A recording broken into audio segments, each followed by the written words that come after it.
हरि हे नाथ नारायण वासुदेव।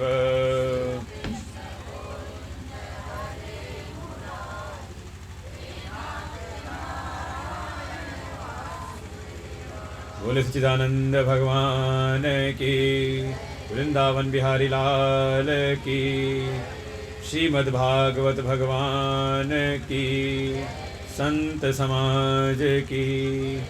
ओम नमः पार्वती पतये हर हर महादेव।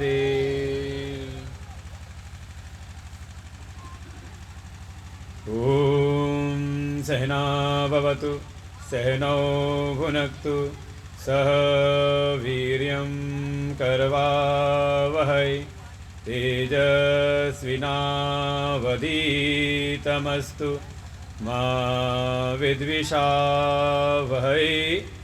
ओम शांति शांति शांति। अखंडमंडलाकारं व्याप्तं येन चराचरं तत्पदं दर्शितं येन तस्मै श्रीगुरवे नमः। अज्ञानतिमिरान्धस्य ज्ञानाञ्जनशलाकया चक्षुरुन्मीलितं येन तस्मै श्रीगुरवे नमः। गुरुर्ब्रह्मा गुरुर्विष्णु गुरुर्देवो महेश्वरः गुरुर्साक्षात् परं ब्रह्म तस्मै श्रीगुरवे नमः। त्वमेव माता च पिता त्वमेव बन्धुश्च सखा त्वमेव विद्या द्रविणं त्वमेव सर्वं मम देवदेव। गजाननं भूतगणाधिसेवितं कपित्थजम्बूफलचारुभक्षणम् उमासुतं शोकविनाशकारकं नमामि विघ्नेश्वरपादपङ्कजम्। नारायणं नमस्कृत्य नरं चैव नरोत्तमं देवीं सरस्वतीं व्यासं ततो जयमुदीरयेत्। सच्चिदानन्दरूपाय विश्वोत्पत्त्यादिहेतवे तापत्रयविनाशाय श्रीकृष्णाय वयं नमः। यं प्रव्रजन्तमनुपेतमपेतकृत्यं द्वैपायनो विरहकातरया जुहाव पुत्रेति तन्मयतया तरवोऽभिनेदु तं सर्वभूतहृदयं मुनिमानतोऽस्मि। बच्चों को ना घर भेज दो, पहले पीछे बैठे ना झुंड लगा करके, कोई है व्यवस्था में? हाँ, भगाओ इनको बच्चों को पहले। कह दो 5:30 बजे आएंगे, भंडारा तब है। उठा के घर भेज दो। जो नहीं, इधर बात कर रहे हैं, इधर वाले वो सब सही बैठे थे, यहाँ जहाँ बात करें उनको उठा नहीं रहे हो। हाँ, कह दो 5:30 बजे आएंगे। नहीं, कोई चुपचाप नहीं बैठेगा, घर भेज दो सबको। हाँ, 5:30 बजे आएंगे, आरती होगी तो चले आना भंडारे के लिए।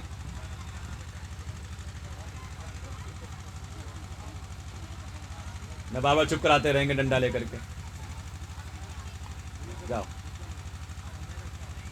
बोलो सच्चिदानंद भगवान की, वृंदावन बिहारी लाल की। अब जितने बड़े हैं वो अपने फ़ोन बंद कर लें।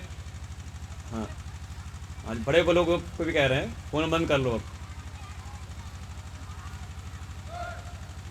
कथा में आए हो कि मनोरंजन करने आए हो? कुछ सिनेमा देखने आए हो? बल्कि सिनेमा में लोग फ़ोन बंद करके रखते हैं।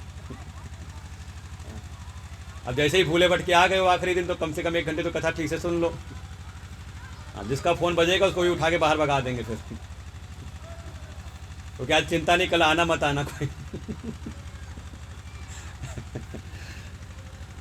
बोल सच्चिदानंद भगवान की जय।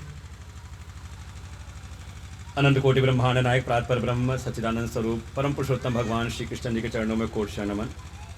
परमात्मा के अभिन्न स्वरूप प्रातः स्मरणीय परम श्रद्धेय परम वंदनीय श्री सद्गुरुदेव भगवान के चरणों में कोटि शरण नमन। उपस्थित संत समाज, विद्वान आचार्यगण और वेदांत सत्संग आश्रम के विद्यालय के बटुकगण, समस्त भगवत भक्त श्रद्धा भक्ति स्वरूपणी मातृशक्ति,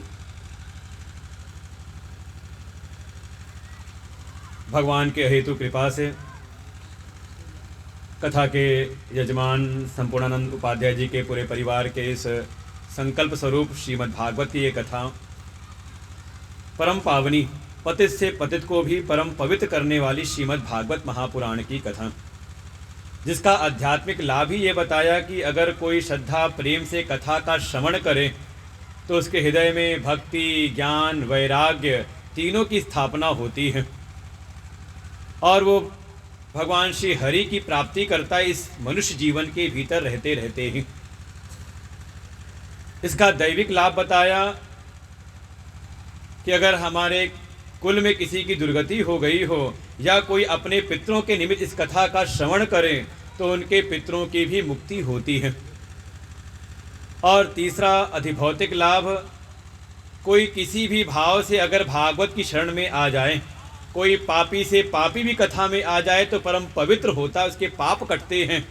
और कोई सद्धर्मी हो, सत्कर्मी हो, वो कथा का श्रवण करें तो उसको भी पुण्य की प्राप्ति होती है और पुण्य का फल है उसके जीवन में किसी प्रकार की भौतिकताओं की कमी नहीं रहती। श्रीमद् भागवत जी साक्षात भगवान का ही श्री विग्रह हैं, भगवान की वांगमयी मूर्ति हैं। श्रीमद् भागवत के दर्शन मात्र से ही हमारे पापों का क्षय होता है। कोई इसका श्रवण करे तो पुण्यों की प्राप्ति और श्रद्धा भक्ति से इस ज्ञान को भीतर धारण कर ले तो उसकी तो मुक्ति ही मानी गई है। ऐसी परम पावनी ये श्रीमद् भागवत की जो कथा है, इसके 4 स्थान मुख्य रूप से भागवत जी में आते हैं। कथा प्रारंभ होती है नैमिषारण्य तीर्थ से, जहाँ पे 88,000 ऋषिगण एकत्र हुए। प्रयोजन है स्वर्ग की प्राप्ति, स्वर्ग की कामना से युक्त होकर के वहाँ पर विराजमान हैं। जो समय शेष बचता है उसमें कथा का श्रवण करते हैं। कथा सुनाने वाले हैं सूत जी, लेकिन ऐसी इस कथा को विद्वानों के बीच में माना गया ये प्रारंभिक स्तर की कथा है। अगर कोई लौकिक इच्छा से इस कथा में प्रवेश करता है तो कहते हैं उसके भी प्रारंभिक स्तर पे वो कथा में है।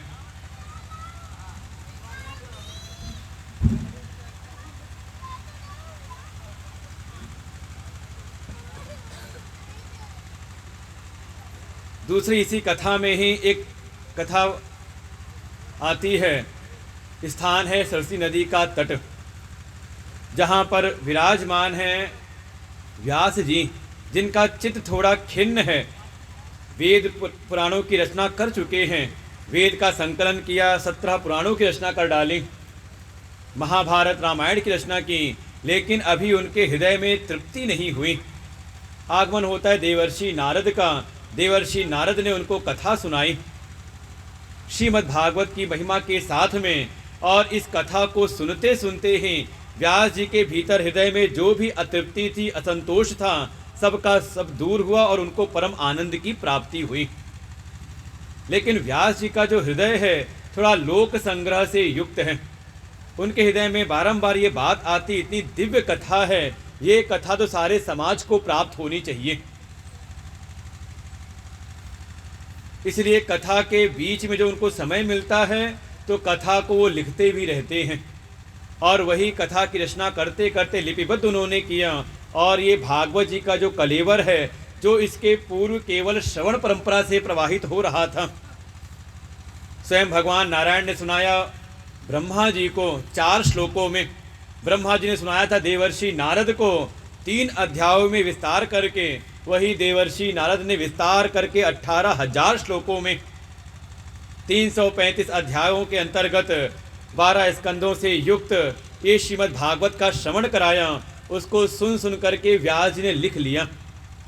तो थोड़ा उनका मन रहता था लोक संग्रह की भावना से युक्त, इसलिए इसको कहा गया ये रजोगुणी कथा है। ऐसी भी कोई कथा सुने तो उसका भी कल्याण है और थोड़ा समाज का भी कल्याण होता है। और देखने भी आता है जो कथा के आयोजक होते, जिनके मन में थोड़ा अपने परिवार का, समाज का कल्याण किया जाए, तो कथा को पूरी एकाग्रता से सुन नहीं पाते। कथा सुनते सुनते उनका ध्यान रहता है कौन कौन आ रहा है, सबको बैठने के स्थान मिल रहा कि नहीं मिल रहा।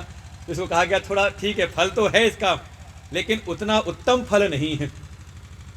उत्तम फल तो कहा गया जो कथा हो रही है गंगा जी के तट पर, शुक्र ताल पर, जहाँ कथा सुनाने वाले हैं महामुनि परम विरक्त, योगियों के भी परम गुरु महामुनि शुकदेव जी, जिनके चित्त में संसार की कोई वासना नहीं, आत्मा राम हैं। किसी गृहस्थ के द्वार पर केवल शरीर निर्वहन के लिए भिक्षा मांगने जाते हैं, और जितने क्षण क्या केवल गोदोहन मात्रेण ही किसी गृहस्थ के द्वार पर खड़े होते हैं।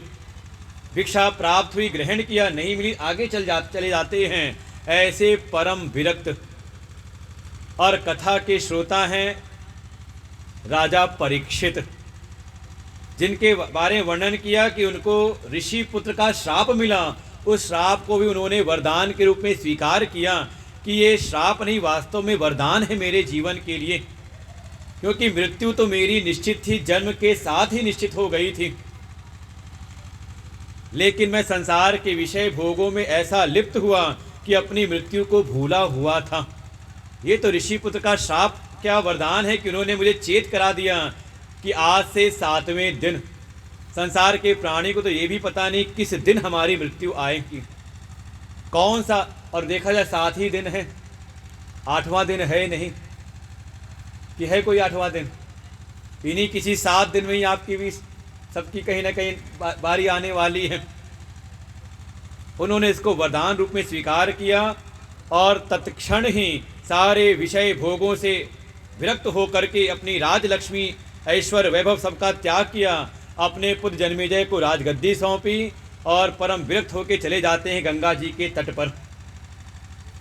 वहीं पर उनकी भेंट होती है सारे ऋषि मुनियों से, वहीं पर आगमन होता है महामुनि शुकदेव जी का। शुकदेव जी को प्रणाम किया और उनसे यही बात अपने मन की पूछी, पुरुषस्य किम कार्यम म्रियमाणस्य सर्वथा। ये भागवत जी का मूल प्रश्न है कि जो सदा सर्वदा म्रियमाण है, जो सदा सर्वदा मरणासन है, जिसको एक दिन मरना ही है, उसका परम कर्तव्य क्या है, वो क्या करे, वो किसका श्रवण करे, किसका जप करे, किसकी सेवा करे, किसका भजन करे, किसका स्मरण करे और किसका त्याग करे। ऐसे ऐसे उन्होंने प्रश्न पूछे हैं। मूल यही है कि परम कर्तव्य क्या है। और महामुनि सुखदेव जी उनका परीक्षण करते हुए एक अध्याय में उन्होंने परीक्षित के मन को ही परखा है। उनको सारे लौकिक विषयों की प्राप्ति के लिए जिन जिन उपासनाओं की आवश्यकता होती है, पूरा उन उपासनाओं का वर्णन किया कि किस देवता की उपासना से किस पदार्थ की प्राप्ति होती है। लेकिन सुनते सुनते राजा परीक्षित का चित्त कहीं जाता नहीं। वो कहते मैं तो पूर्ण निष्काम, मुझे भगवत प्राप्ति के अतिरिक्त कोई और लालसा है ही नहीं। बड़े प्रसन्न हो जाते हैं महामुनि सुखदेव जी। अकामो वा सर्व कामो मोक्ष कामो उदारधि का ऐसा कोई निष्काम हो जिसके चित्त के भीतर संसार की कोई वासना न रह गई हो, केवल और केवल भगवत प्राप्ति की वासना ही जिसके चित्त में शेष हो, उसको तो कथा का ही श्रवण करना चाहिए। और ऐसे उत्तम अधिकारी को महामुनि सुखदेव जी जब कथा सुनाते हैं, जहाँ कथा के अतिरिक्त, भगवान के अतिरिक्त कोई और लालसा नहीं शेष है, उस कथा को कहा गया सत्वगुणी कथा, सर्वोत्तम कथा। इस संसार में अगर इस भावना से कोई कथा का श्रवण करे कि श्रोता और वक्ता दोनों ही भगवत प्राप्ति की इच्छा से युक्त हों, कृष्णार्थी भाव हो, तो कहते हैं सर्वोत्तम कथा है, जो कि संसार में अत्यंत ही दुर्लभ है। अब बैठ जाओ, अब आगे मत आना, बैठ जाओ, बीच में नहीं।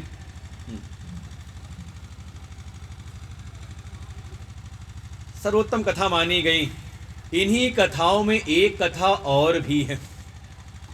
स्थान है हरिद्वार का क्षेत्र, गंगा जी का तट, जहाँ सप्त ऋषियों ने तपस्या की, साधना की, वहीं पर कथा होती है। सुनाने वाले हैं मैत्रेय ऋषि और सुनने वाले हैं भगवान के ही परम भागवत महात्मा विदुर। ये कथा तो वो कथा है जब दो संत बैठ के कथा की चर्चा करें, जब दो परम भक्त हों, परम ज्ञानी हों, जब वे चर्चा करते तो ऐसी कथा होती है। इसको कहा त्रिगुणातीत की कथा। यहाँ पर मोक्ष की भी कामना नहीं है। जो राजा परीक्षित की कथा है, वहाँ एक कामना है, मोक्ष की कामना, मुक्ति की कामना, अपनी मृत्यु को सुधारने की इच्छा है कि कैसे बचे हुए शेष दिन मेरे ऐसे हों कि मुझे दोबारा कभी जन्म ना लेना पड़े। इस भवसागर से मुक्त होने की इच्छा भी है। लेकिन ये जो महात्मा विदुर और मैत्रेय की जो चर्चा है, वास्तव में त्रिगुणातीत की कथा है, जो इस त्रिगुणातीत जगत से, त्रिगुणों के ही से बने जगत से जो अतीत हो चुके हों, ऊपर निकल चुके हों, ऐसे भगवान के परम भागवत, परम ज्ञानी जब कथा सुनते हैं या चर्चा करते तो कहा वो इस लोक में अत्यंत ही दुर्लभ है। ये चार स्थान मुख्य रूप से कहे गए।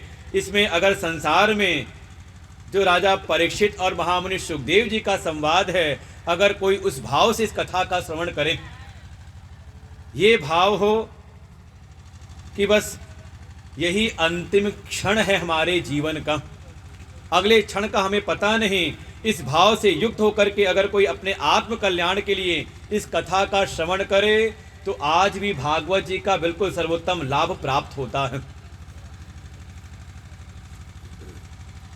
नहीं तो कथा वही है जो परीक्षित जी ने एक बार सुना और एक बार सुन करके ही उनका कल्याण हो जाता है। और संसार में लोग बारंबार कथा सुनते हैं, कारण यही है कि कमी है अपनी पात्रता की।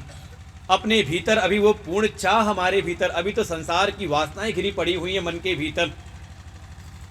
लेकिन कोई ऐसा हो जो परम विरक्त होकर के भगवत प्राप्ति की भावना से कथा का श्रवण करे तो आज भी भागवत का परम लाभ प्राप्त होता है। श्रीमद् भागवत जी में भगवान के 24 अवतारों का वर्णन किया, जिसमें मुख्य रूप से श्रीमद् भागवत कथा के परम प्रतिपाद्य हैं भगवान श्री कृष्ण। सारे अवतारों की लीलाओं को, चरित्रों को, कथाओं को संक्षेप में वर्णन किया। लेकिन जब कथा आती है भगवान श्री कृष्ण के अवतार की, स्वयं राजा परीक्षित प्रार्थना करते हैं, हे सुखदेव जी, इस कथा को थोड़ा आप विस्तार से सुनाइए। और महामुनि सुखदेव जी 10वें स्कंद में भगवान कृष्ण कथा का पूरा विस्तार के साथ वर्णन करते हैं, कौन कौन सी उनकी लीलाएं हुई। और मुख्य रूप से भगवान कृष्ण की लीलाओं के भी 4 ही स्थान हैं। जैसे भागवत के 4 स्थान गिनाए, ऐसे ही भगवान कृष्ण की लीलाओं के भी 4 स्थान हैं। भगवान का जन्म होता है मथुरा में, लेकिन टिकते नहीं। जन्म के समय ही मथुरा का त्याग करके भगवान चले जाते हैं गोकुल। वसुदेव जी को उन्होंने जन्म के अवतार के पूर्व ही आज्ञा दे दी थी कि मुझको ले जाकर के छोड़ आना गोकुल में। दूसरा स्थान है भगवान की लीला का गोकुल, जहाँ पर भगवान की मुख्य रूप से माखन चोरी की लीला होती है। कुछ दिन वहाँ लीला करते हुए भगवान वहाँ से भी आगे बढ़ जाते चले जाते हैं वृंदावन में, जहाँ भगवान की माधुर लीलाएं होती हैं। भगवान ने वहाँ भी अनेकों प्रकार की लीलाएं की और फिर वहाँ से आ जाते हैं मथुरा। और मथुरा आते ही सबसे पहला कार्य है अहंकारी कंस का सर्वनाश। कंस का वध किया और फिर मथुरा में कुछ दिन निवास करते हैं और फिर यहीं से चले जाते हैं द्वारिका में। जब हम कल पहुंच चुके थे द्वारिका में, भगवान की विवाह तक की कथा हमने श्रवण कर ली थी। तो ये मुख्य रूप से 4 स्थान हैं, मथुरा, गोकुल, वृंदावन और द्वारिका। संतों ने विचार किया कि एक तो भगवान की लीलाओं का आप चिंतन करिए इस भौतिक जगत में, कभी जाएं ब्रजभूमि में, वहां जाके दर्शन करें। तीर्थ के दर्शन से ही हमारे भीतर भक्ति का अतिरेक होता है, हमारी भक्ति बढ़ती है, भजन को एक संबल प्राप्त होता है। लेकिन साथ ही साथ इन कथाओं के रहस्यों को जानते हुए इसको अपने अंतर जगत में भी हम विचार कर लें। ये कथा केवल बही जगत में ही नहीं बल्कि अपने अंतः जगत में भी हम उतार लें। जैसे 4 स्थान बताए, ऐसे ही 4 अपने भीतर भी करण हैं। ये जो मथुरा है, संतों ने कहा मन एव मथुरा, अपना मन ही मथुरा है। देखें अपने मन को अगर स्वयं विचार करें, ऐसा नहीं कि भगवान को आप चाहते नहीं, भगवान आपके मन में है नहीं। बिल्कुल, भगवान ना होते तो यहाँ आते ही क्यों? चाहे औपचारिकता निभाने भी आए तो कम से कम भगवान की कथा में कम से कम, नहीं तो आते सीधे 5:30 बजे लेकिन भगवान की चाह, भगवान कहीं ना कहीं हमारे मन में हैं, इसीलिए हम आते हैं कथा में। या कथा सुन करके भगवान मन के भीतर आ तो जाते हैं लेकिन टिकते नहीं, कि टिक गए सबके। बस जब तक कथा चल रही तब तक तो खूब लगता है भक्ति भाव बना रहता है, और जैसे ही कथा विश्राम ले तो तब भगवान भी फिर विश्राम ले लेते हैं हमारे मन से। कारण है अभी मन के ऊपर साम्राज्य है अहंकार का, ये भीतर अहंकार भी बैठा हुआ है। इसलिए जब तक भीतर अहंकार भी बैठा हुआ, अहंकार का साम्राज्य है, तब तक भगवान आते तो हैं लेकिन भगवान मन में टिकते नहीं। कोई टिका के दिखा ले। तब कवियों ने कहा जब मैं था तो हरि नहीं, जब हरि हैं तो मैं नहीं। जब तक ये मैं अपना कर्तृत्व, अपना भोक्तृत्व, अपना ये कर्तापन है जब तक, तब तक भगवान आकर के टिकते नहीं। उपाय क्या है? भगवान कहते मुझको गोकुल में बसा लो। इसलिए वसुदेव जी को कहा, वसुदेव देवकी को, कि मुझको जाकर के गोकुल में छोड़ आओ। भगवान संकेत कर रहे हैं कि अगर मुझको बसाना है तो पहले अपने गोकुल में बसाओ। गोकुल माने तो कहा गो माने इंद्रिय, इंद्रियों का कुल। ये जो हमारी 5 ज्ञान की इंद्रियां हैं, कर्म इंद्रियां हैं, का इसमें भगवान को बसाएं। कैसे? तो कहा वाणी गुणानुकथने श्रवणों कथायाम। कहा अगर आंखें नेत्र देखें तो भगवान का दर्शन करें, कानों से भगवान की कथाओं का भी हम श्रवण करें। अगर जीवा कुछ रस ले तो भगवान को भोग लगाए हुए भोग का रस ले। थोड़ा हाथों से सेवा हो तो भगवान की सेवा हो, चरण चलें तो भगवान की प्रदक्षिणा के लिए, भगवान के दर्शन के लिए जाएं। अपनी इंद्रियों के कुल को भगवान की सेवा में लगा दो। यही उपाय है, और कोई बिना सेवा के भगवान से प्रेम नहीं हो सकता। कोई सोचे बिना सेवा के, आप अपने लौकिक व्यवहार में समझ लो, जिससे भी कहीं ना कहीं आपका अपनापन है, थोड़ा प्रेम है, तो कहीं ना कहीं वो प्रेम सेवा के द्वारा प्रकट हुआ है। बिना सेवा के कोई सेवा करे ना भगवान के, सोचे भगवान से हमारा अपनापन है, तो ये केवल वाणी का जमा खर्च और कुछ नहीं। अपनी इंद्रियों के द्वारा हम भगवान की सेवा करें। परिणाम जो भीतर हमारे कुछ आसुरी वृत्तियां हैं, भगवान धीरे धीरे ये जो भीतर जड़ता रूपी शकटासुर है, भगवान उसका वध करते हैं। ये जो काम क्रोध का, वास्तव में भगवान की सेवा करते करते ही ये जो कामनाओं का, क्रोध का आवेग है, कहा वो थोड़ा शांत होता है। और अगर भगवान की सेवा करते हुए अगर आपके भीतर कामनाएं, क्रोध बनी हुई हैं, तो समझ लें अभी सेवा में कहीं ना कहीं त्रुटि बनी हुई है। कई बार ऐसा होता है। ये सेवा का जो धर्म है ना, बड़ा विचित्र है। हमारी 9 प्रकार की भक्ति में एक आया दास्यम, दास्य भाव बना रहे। अस अभिमान जाहि जनि भोरे, मैं सेवक रघुपति पति मोरे। जो सेवा में एक दोष आता है वो दोष है, ये सेवा हम कर तो रहे हैं कि हमारा अभिमान मिटे, लेकिन कई बार सेवा करते करते जो सेवक होता है वो कब स्वामी बन जाता है कुछ पता नहीं चलता कि नहीं है। यही इस दोष से बच जाएं। अरे कई बार मंदिरों में, संस्थानों में, कहीं कोई संस्था वगैरह है, आश्रम है, मंदिर हैं, वहाँ भी सेवा करते करते पहले तो आए थे सेवक भाव से, बड़े विनम्र होकर के, और सेवा करते करते जब कुछ दिन बीते तो, साल 2 साल हुआ तो धीरे धीरे फिर वहाँ पर स्वामी भाव आता है। इसने ऐसा क्यों किया, इसको ऐसा नहीं करना चाहिए, उसको ये समझा दो। और कई बार ऐसे भी आदमी कहीं ना कहीं क्रोध में आवेशित होता है। भगवान की सेवा से थोड़ा हमारा हृदय भी शुद्ध हो, निर्मल हो, कामनाओं क्रोध के ऊपर थोड़ा हमारा संयम भी हो, तब ये जो सेवा है हमारे हृदय को शुद्ध करके इसमें भगवान से प्रेम जो है उस प्रेम को प्रकट करती हैं। और यही है, भगवान गोकुल से प्रवेश कर जाते हैं वृंदावन में। वृंदावन का ये अपना हृदय ही वृंदावन है। वास्तव में हृदय को बाहर के किसी द्रव्य की आकांक्षा नहीं होती। हृदय की केवल एक चाह है, अपनापन, परम प्रेम। हृदय अपनापन चाहता है, प्रेम चाहता है, चाहे बाहर की व्यवस्थाएं हो ना हो, लेकिन कोई अपनेपन से, प्रेम से बात कर ले तो हृदय प्रसन्न हो जाता है, आह्लादित हो जाता है। ये वृंदावन, अपना हृदय ही वृंदावन है। जब आप भगवान से की ऐसे निरभिमानता पूर्वक सेवा करते हो तो सेवा के द्वारा ही भीतर प्रेम प्रकट होता है। भगवान से एक अपनापन, भगवान से एक संबंध की अनुभूति कि कन्हाई मेरे हैं। और यही भक्ति है ब्रज के वासियों की। कल भी से विस्तार से चर्चा की थी। ब्रजवासियों की बहुत ज़्यादा कोई पूजा उपासना नहीं, लेकिन एक भाव सबके भीतर दृढ़ है, कन्हाई मेरे हैं, मैं कन्हाई का हूँ। और यही कारण कि हर प्रकार की विपत्तियों से, चाहे कैसे भी संकट आए, चाहे कोई बकासुर आए, चाहे कोई वत्सासुर आए, चाहे कोई अघासुर आए, हर समय भगवान अपने ब्रजवासियों की रक्षा करते हैं। लेकिन सिद्धांत यही है, अनुकूल संकल्प प्रतिकूल वर्जनम।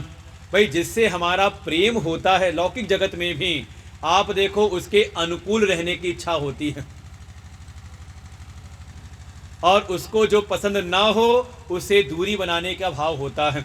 एक लौकिक जगत में भी जो साधारण जो प्रेम है, तो भगवान से प्रेम किसी का हो और भगवान के जो अनुकूल हो वो आपको अनुकूल ना लगे तो।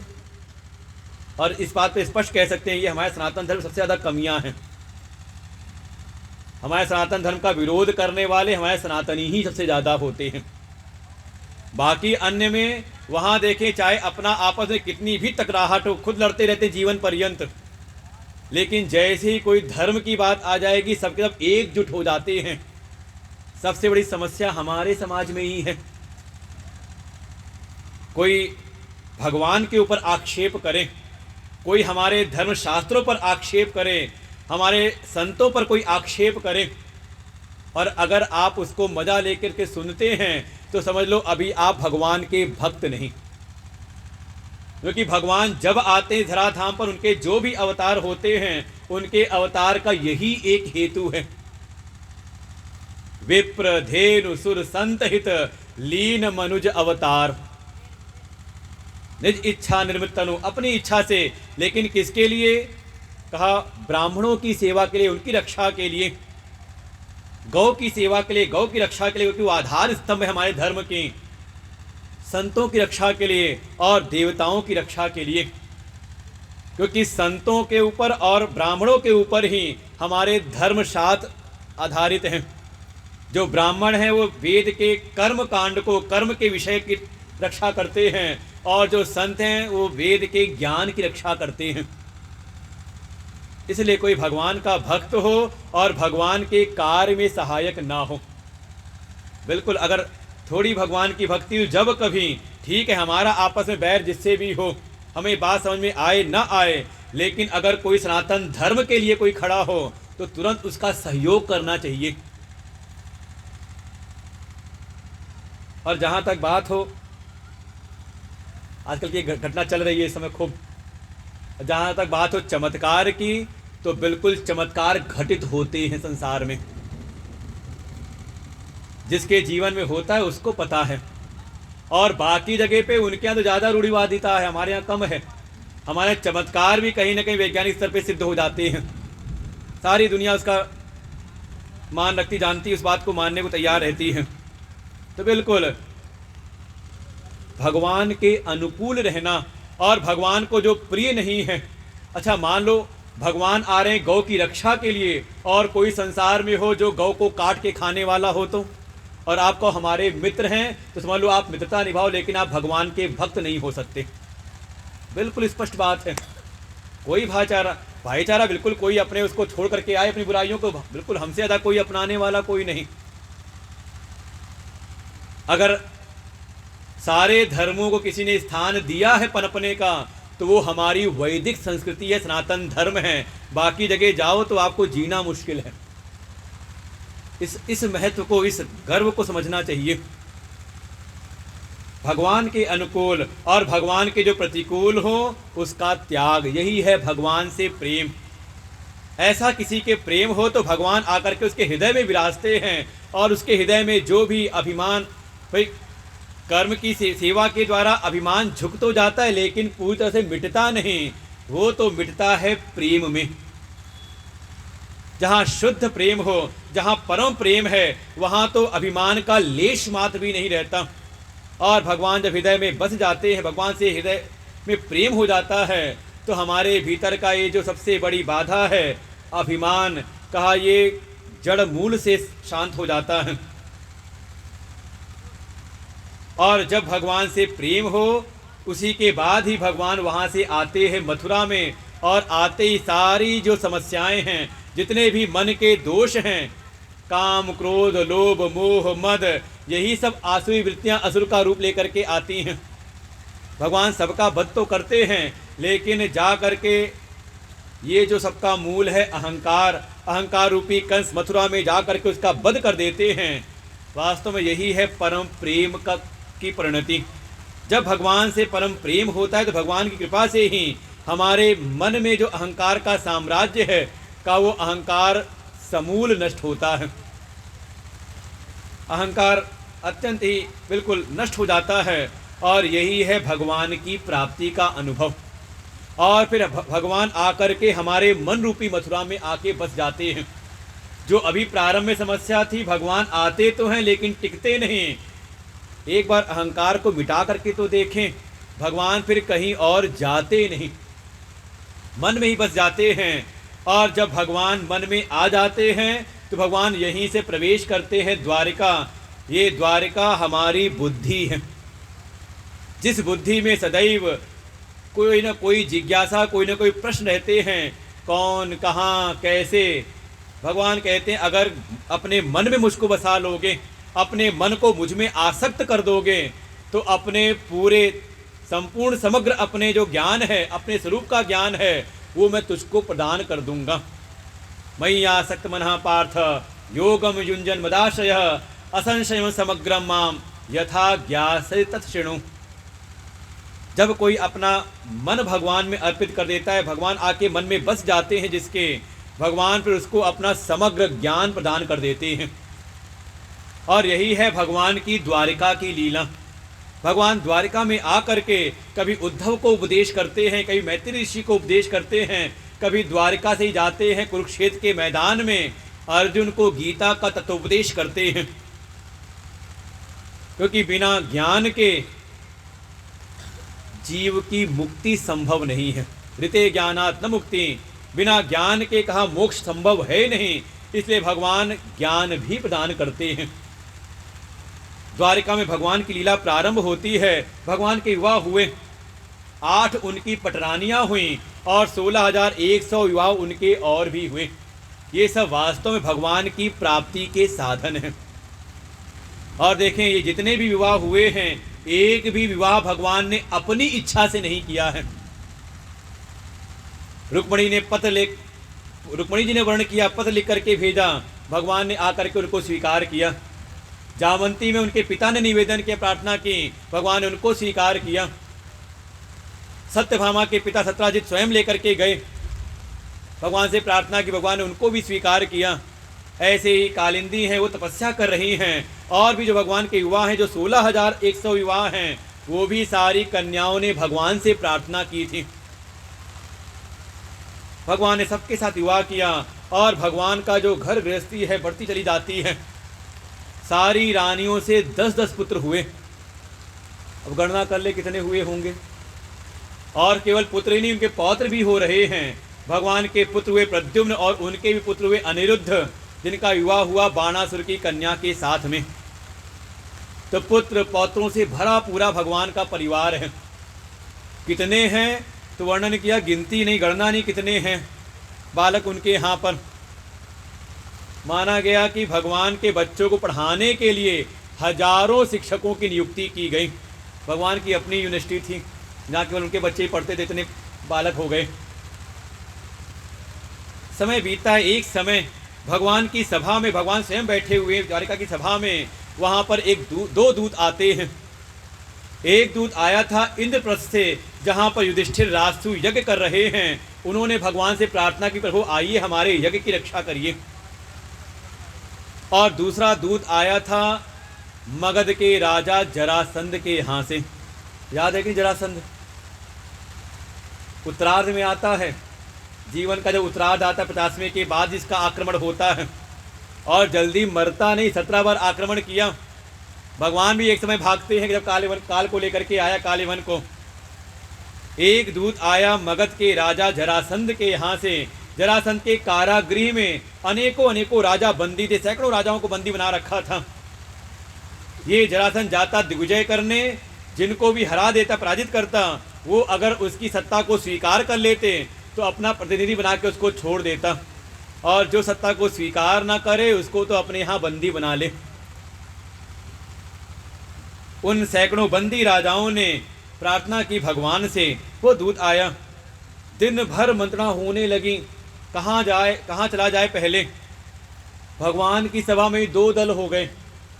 जो वहाँ पर शूरवीर थे, तेजस्वी, जो जिनको अपने शौर्य पर ज़्यादा मान था, उन्होंने कहा पहले चलना चाहिए मगध के राजा जरासंध के यहाँ पर, उन बंदी राजाओं को छुटकारा दिलाना चाहिए। लेकिन वहीं पे जो धर्मज्ञ थे, धर्मप्रिय थे, उन्होंने कहा नहीं, पहले चलना चाहिए यज्ञ में, जो रासु यज्ञ हो रहा है वहाँ चलना चाहिए। दिन भर चर्चा चली, कोई निर्णय हुआ नहीं।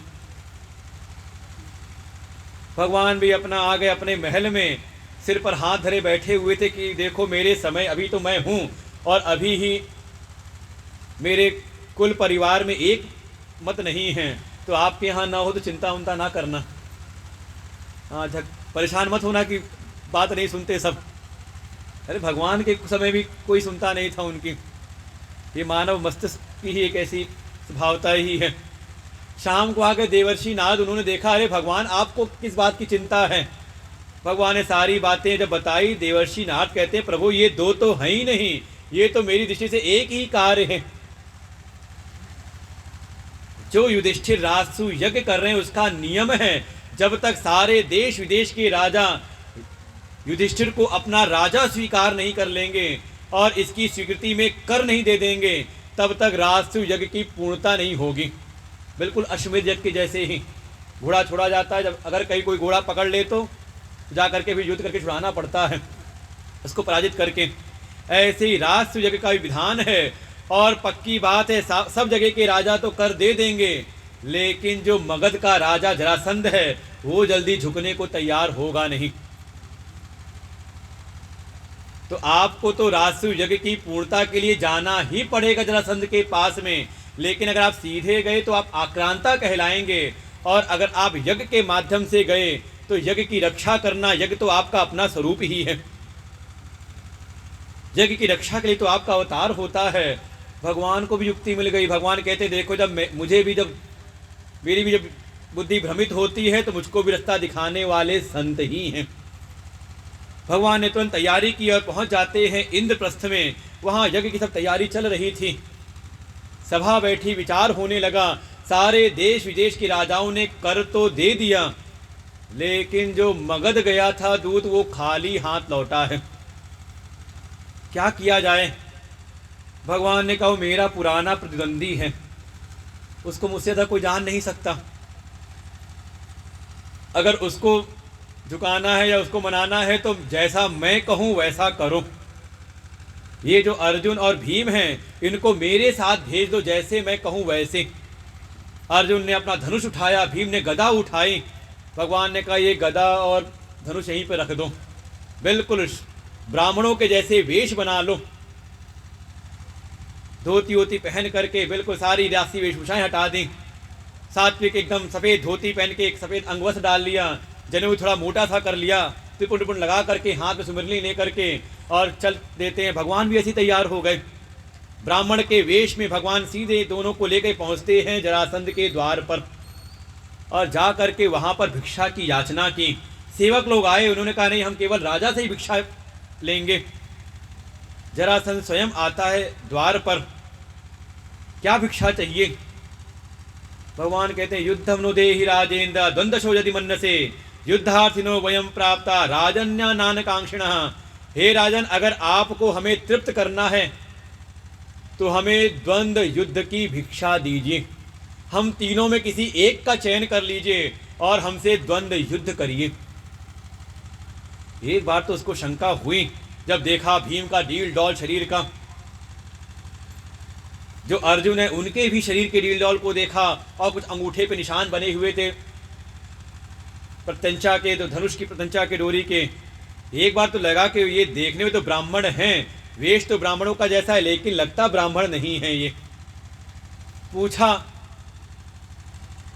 युद्ध का नियम है, द्वंद्व युद्ध का नियम है कि अपरिचित से युद्ध करना नहीं चाहिए। आप अपना परिचय तो दीजिए पहले, आप हैं कौन? भिक्षा तो मैं दे दूंगा। परिचय देना प्रारंभ किया। असौ वृकोदरा पार्थ तस्य भ्राता अर्जुनो ह्ययम्। अरे ये बड़े पेट वाला, बड़े शरीर वाला जो दिखाई दे रहा है, विशाल काय वाला, ये कोई और नहीं, पांडुनंदन भीम है और ये इनका सगा भाई गांडीव धनवा अर्जुन। और मुझको पहचाना नहीं? अनयोर मातुलेयम माम कृष्ण जानी ही तेरुकुम। और मुझको पहचाना नहीं? इनका ममेरा भाई, तुम्हारा पुराना शत्रु वासुदेव कृष्ण। जब ये बात सुनी जोर से ठाक लगा के हंसता है। मैं जान गया तू, तेरे जैसा कायर ही ऐसे कार्य कर सकता है, लेकिन तू आया है द्वार पर भिक्षा के लिए, तो भिक्षा तो मैं दूंगा, तुझसे तो मैं लड़ने वाला हूं नहीं, क्योंकि जो मेरे सामने पीठ दिखा के एक बार भाग जाए, कायरों से मैं युद्ध नहीं करता। जो अर्जुन है, अर्जुन भी मेरे बाहुबल के सामने टिक नहीं सकते। ये गांडीव धनवा होंगे, धनुर्धर होंगे, लेकिन मेरे साथ मल्ल युद्ध कर सकें का इतनी सामर्थ्य इनकी लगती नहीं। थोड़ा बहुत ये भीम लग रहा है कुछ देर टिक सकते हैं मेरे सामने। भीम थोड़ा प्रसन्न हुए अंदर ही अंदर, चलो किसी ने तो पहचाना, जिसको देखो बस अर्जुन की तारीफ करता रहता है। कम से कम किसी ने तो हमारी शक्ति बल को पहचाना, किसी ने तारीफ तो की। और युद्ध के नियम तय होते हैं। प्रातः काल युद्ध प्रारंभ होता है और सायंकालन सूर्यास्त तक युद्ध चलता है, मल्ल युद्ध। 27 दिन युद्ध चला है और इन 27 दिनों में ही भगवान के सबसे आराम से रहे, कोई कार्य नहीं, केवल प्रातःकाल आना, दर्शक दीर्घा में बैठ करके और जो जो वो दांव लगाए उसके मजे लेना। 27वें दिन जब जरासंध ने उठा के पटका भीम को, ऐसे ऐसे पैतरे चलाए, भीम समझ नहीं पाते और बिल्कुल बस बार बार देखते कि कब ये सूर्यास्त हो, जान बचे। सूर्यास्त होते ही अपने शिविर में गए, शाम को आए रात्रि में भगवान मिलने के लिए। और भीम कैसे हो? भीम ने कहा प्रभु बस निकल चलते हैं रात्रि में यहाँ से, क्योंकि कल अगर मैं गया तो सूर्यास्त के पहले मेरा ही अस्त हो जाएगा। बहुत बलशाली है वो। भगवान ने कहा तो हल्का फुल्का समझ रखा था जब मैंने कहा मेरा पुराना शत्रु है। भगवान ने अपना भरत हस्त स्पर्श कराया, सारी पीड़ा दूर होती है। भगवान ने एक संकेत किया भीम को, भीम तुम उससे लड़ते तो एक गलती भी तो करते हो, उसी से लड़ते हो और उसी में अपना ध्यान को लगाए रखते हो। बगल में मैं भी तो बैठा रहता हूँ, कभी कभी मुझको भी तो देख लिया करो। ये युक्ति है जीवन चलाने की। कहा ये जो जीवन है ये द्वंद्वों से भरा पड़ा हुआ है, सुबह से लेके शाम तक जीवन पर्यंत। कहा देखें जीवन में कोई ना कोई द्वंद्व आते रहते हैं। द्वंद्व माने दो प्रकार की स्थितियां, जोड़े से आती हैं, कभी सुख कभी दुख, कभी लाभ कभी हानि, कभी मान कभी अपमान, ऐसे ही जीवन पर्यंत आते रहते हैं। इन द्वंद्वों से अगर बचना है तो उपाय है थोड़ा बीच बीच में भगवान की कथा भी सुन लिया करो, तो भगवान का भी ध्यान लगा लिया करो। जैसे आजकल होता है ना, सुबह निकलते हो एक यंत्र लेकर के जेब में, और शाम को आते ही पहला काम कुछ हो ना हो पहले चार्जिंग पे लगाओ। तो ऐसे ही ये भी जो शरीर रूपी यंत्र है, ये द्वंद्वों में पड़ करके थक जाता है, इसकी भी शक्ति ऊर्जाएं क्षीण होती हैं। जो ऊर्जा उसको प्राप्त होती है भगवान की भक्ति से, इस सत्संग के द्वारा ही, इस ज्ञान के द्वारा वो ऊर्जा प्राप्त होती है। युक्ति मिली, अगले दिन जो युद्ध करता है तो लड़ता उससे है और बार बार भगवान की ओर देखता है। भगवान एक सीख उठाई, एक घास, उसके 2 हिस्से करके अलग अलग फेंक दिए। युक्ति मिलते ही भीम ने भी पटका जरासंध को और बीच से चीर दिया, अलग अलग फेंक दिया। लगा ये मरा तो, लेकिन अगले क्षण देखा ये आके फिर जुड़ जाता है। कैसे मरेगा, अब तो और भयभीत हो गए, लेकिन लड़ते लड़ते फिर देखते हैं भगवान ने फिर घास को बीच से चीरा, लेकिन अब की बार अंगों को उल्टी दिशा में फेंक दिया। भीम ने भी ऐसे ही किया और जरासंध का वध होता है। जरासंध माने का बुढ़ापा। अगर बुढ़ापे के संकटों से बचना है, बुढ़ापे के दुख से बचना है, तो उपाय एक ही है, सत्संग। जिस सत्संग में आकर के हमारा विवेक जगे। विवेक कैसा? कहा ये संसार में 2 चीज़ों से मिलकर के सारा संसार बना हुआ है। विवेक कोई पढ़ाई लिखाई से नहीं आता। हाँ, विद्या का प्रयोजन यही है कि हमारा विवेक जगे, लेकिन आजकल की जो विद्या चल रही है उसका कोई भरोसा नहीं कि विवेक जगाए ना जगाए। गोस्वामी संक्षेप में कहा, एक जगह सूत्र कहा, विद्या बिनु विवेक उपजाए। कोई विद्या अर्जन तो करे, विद्या तो पढ़े, लेकिन उसका विवेक न जगे तो समझ ले उसकी सारी विद्या व्यर्थ है। विद्या का प्रयोजन अर्थ की प्राप्ति नहीं है कि हाँ कमाई कितनी करेंगे, कौन सी पढ़ाई करें कि पैकेज अच्छा मिले। आजकल का यही हो चुका है। वास्तव में विद्या का फल है कि हमारे भीतर विनम्रता आए और हमारी बुद्धि का विवेक बढ़े। और वास्तव में देखा जाए तो विवेक का एकमात्र स्रोत है सत्संग। बिनु सत्संग विवेक न होई। ये संसार में 2 चीजें आकर के मिली हुई सी मिल गई हैं, जड़ और चेतन। जड़ चेतन गुण दोष में विश्व कीन करतार, संत हंस गुण गहई पे परिहरि वारि विकार। सत्संग में आकर के हम इसको अच्छी प्रकार से विचार करके अलग अलग कर दें कि संसार में 2 चीजें हैं, एक नित्य है एक अनित्य है। अनित्य का त्याग करके नित्य को हम पकड़ें। एक सत है एक असत है, एक जड़ है एक चेतन है। कहा ये देह जड़ है, इसके भीतर जो अपना आत्मा है ये चेतन है। चेतन को हम धारण करें। संसार का प्राणी केवल जड़ वस्तु को संभालने में लगा हुआ है और चेतन की ओर उसकी दृष्टि जाती नहीं। यही कारण है संसार की सारी उपलब्धियां भी उसको प्राप्त हो जाएं तो भी उसको कहीं शांति नहीं मिलती। ये जरासंध उसको सताता है, और जिसके भीतर ये जड़ चेतन का विवेक आ जाए अलग अलग। और देखें, आप विवेक करते हो, अलग अलग समझ लेते हो, लेकिन बाद में जाके व्यवहार फिर एक हो जाते हैं। भगवान संकेत करें, जब तक ऐसा विचार ना हो जाए, ऐसा विवेक ना हो जाए कि जड़ जड़ लग दिखाई दे जाए और चेतन की पहचान हो जाए, जब तक अनित्य का त्याग करके नित्य का ही हम वर्ण ना कर लें, तब तक सत्संग सुनते ही रहना। केवल एक बार सुनने से काम नहीं होता, बारंबार सुनना पड़ता है। जरासंध का वध किया, जरासंध का पुत्र है सहदेव, उसको राज गद्दी पर विराजमान किया और सहदेव स्वयं कर की राशि लेकर के आते हैं यज्ञ में। इस यज्ञ का प्रारंभ होता है। सब आए, हस्तिनापुर से भी लोग आए हुए हैं। भगवान सबको सेवाएं बांटते हैं।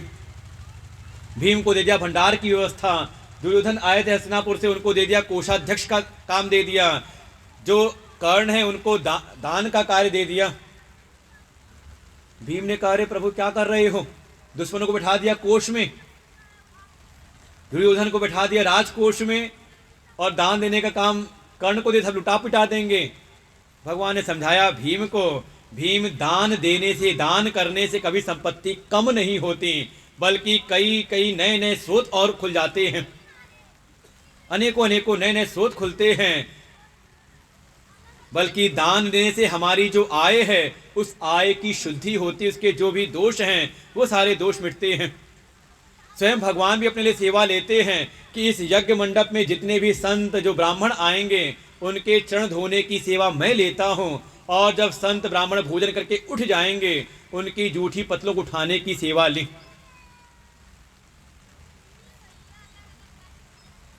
और ये सबसे छोटी सेवा भगवान स्वयं लेते हैं। और उधर यज्ञ में विचार होने लगा, इस यज्ञ का संरक्षक कौन हो, इस यज्ञ में अग्र पूजा किसकी की जाए। जरासंध का पुत्र खड़ा होता है सहदेव, उसने कहा इस यज्ञ में अगर कोई इस अग्र पूजा का सर्वोत्तम अधिकारी है तो वो है द्वारकाधीश वासुदेव श्री कृष्ण। साधु साधु सारी सभा से उठने लगी आवाजें। बहुत उत्तम बात कही है, लेकिन वहीं सभा में आया हुआ था चेदिराज का राजा शिशुपाल, उसको बात अच्छी लगी नहीं और भरी सभा में खड़े होकर के भगवान को अपशब्द कहना शुरू करता है। बलराम ने गदा उठाई, अभी सबक सिखाता हूं। भगवान ने रोका, भीम गदा उठाते सबको रोका। भगवान ने कहा इसके 100 अपराध क्षम्य हैं। भरी सभा में अपशब्द कहते कहते 100 की संख्या पहुंचती है। भगवान ने संकेत किया बस अब रुक जा, लेकिन वो रुकता नहीं। भगवान ने अपने चक्र का संधान किया, शिशुपाल की गर्दन कटती है। साथ में आया था दंतवक्त्र, उसको भी वध किया। ये दोनों के ही शव से दिव्य ज्योति निकली और जाके भगवान के चरणों में विलीन हो गई। कारण है ये वही जय विजय थे जिनको सनत कुमारों का श्राप लगा था, जाओ 3 बार जाके असुर योनि में जन्म लो। और भगवान ने कहा था ये 3 बार जाएंगे तो मैं 4 बार जाऊंगा इनका उद्धार करने के लिए। पहले जन्म में वही आए, जय विजय आए थे हिरण्याक्ष हिरण्यकशिपु बन करके। भगवान ने वाराह और नरसिंह अवतार लेके इनका उद्धार किया। दूसरे जन्म में यही आते हैं रावण कुंभकर्ण बन करके, भगवान राम अवतार लेके इनका उद्धार करते हैं। और इस बार यही जय विजय बन के आए थे शिशुपाल दंतवक्त्र, भगवान ने कृष्ण अवतार लेके इनका उद्धार किया। तो जो श्राप था पूरा हुआ। तो जहां से आए थे भगवान के लोक से आए तो भगवान में जाकर के विलीन हो जाते, समाहित हो जाते हैं। राजसूय यज्ञ पूरा होता है, भगवान वहां से लौटे। कुछ समय बीता। एक दिन भगवान के एक मित्र हैं। राजोवाच भगवन्यानि चान्यानि मुकुन्दस्य महात्मना वीर्याण्यनंत वीर्यस्य श्रोतुमिच्छामहे प्रभो। श्रीशुकुवाच कृष्णस्यासि सखा कश्चित् ब्राह्मणो ब्रह्मवित्तमः विरक्त इंद्रियार्थेषु प्रशांतात्मा जितेन्द्रियः। भगवान के कृष्ण के सखा हैं कोई ब्राह्मण, और केवल नाम से ब्राह्मण नहीं है, जन्म से ब्राह्मण नहीं है, बल्कि ब्रह्मवित्तम हैं, ब्रह्म तत्व को जानने वाले हैं। समझे ब्राह्मण का जो गौरव है केवल ब्राह्मण कुल में जन्म लेने से नहीं है। और हमने कथा सुनी अजामिल की, वो भी ब्राह्मण कुल में जन्म लिया था, लेकिन अपने ब्राह्मणोचित वर्ण आश्रम का पालन नहीं किया तो क्या क्या समस्याएं जीवन में आई। वो संतों की कृपा रही कि पुत्र का नाम नारायण रखवा दिया, धीरे धीरे पाप कट गए। वास्तव में ब्राह्मण की महिमा है उसके ब्रह्म ज्ञान से। भीतर जिसके ज्ञान हो, विद्या हो, विवेक जिसका जगा हुआ हो, उससे उसका मान सम्मान है। और वर्णन कई बार समाज में आता भी है, जैसी ब्राह्मणों की कथा हो तो कथा आती है एक दरिद्र ब्राह्मण था। वास्तव में जो वैदिक मार्ग का अनुसरण करता है, धर्म का पालन करता है, वो कभी दरिद्र नहीं होता, संतोषी हो सकता है, विरक्त हो सकता है। ऐसे ही परम विरक्त हैं सुदामा जी। विरक्त इंद्रियार्थेषु, इंद्रियों के जो विषय हैं उनसे परम विरक्त हैं। प्रशांत आत्मा और संसार के विषयों से विरक्त हैं, इसीलिए उनका जो मन है, अंतःकरण है, सदैव प्रशांति में रहता है। जितेंद्रिय, इंद्रिय संयमी हैं। ये है ब्राह्मणत्व का गौरव। ऐसे हैं भगवान के मित्र सुदामा। इनकी पत्नी है, नाम है सुशीला। जब कभी नगर में कोई ब्राह्मण देवता, कोई संत आते हैं, द्वारिकाधीश की कथा सुनाते हैं, ये बताती है अपने पति सुदामा जी को। सुदामा कहते हैं अरे वो मेरे गुरुकुल के मित्र हैं, तो सुशीला कहती कभी जाके मिल तो आइए उनसे, भले कुछ मांगिएगा नहीं, कम से कम उनसे मिलके तो आइए, आपके मित्र हैं तो। जल्दी तैयार होते नहीं, और तैयार होते होते उनको लगभग 80 वर्ष की अवस्था हो गई है। इतनी अवस्था के बाद गए हैं बुढ़ापे में। वास्तव में सुदामा कृष्ण का मिलन, ये कथा है जीव और ईश्वर के मिलन की कथा। अच्छा, कौन यहां पे जिसने भगवान को आज पहली बार सुना, भगवान की महिमा के बारे में? भगवान की महिमा को, भगवान की सत्ता को जिसने आज पहले दिन जाना हो, कोई है ऐसा? कहीं नहीं, बचपन से सुनते आ रहे हैं। भगवान ही सारे सृष्टि को उत्पन्न करने वाले, वही चलाने वाले हैं, हमारी तो कोई सत्ता है नहीं। राम कीन चाहें सोई हुई, करें अन्यथा अस नहीं कोई। ये सुनते रहते हैं, भगवान के चलाए सब चल रहा है। सब जान रहे हो ना भगवान की महिमा को, तो कभी भगवान से मिलने की इच्छा हुई? और सत्संग भी, जो सत्संग सारे संतगण सुनाते हैं, तो वास्तव में सत्संग का प्रयोजन यही है कि सुनने वाले के हृदय के भीतर थोड़ी प्रेरणा उत्पन्न हो, कभी वो भी भगवान से मिलने की इच्छा करें।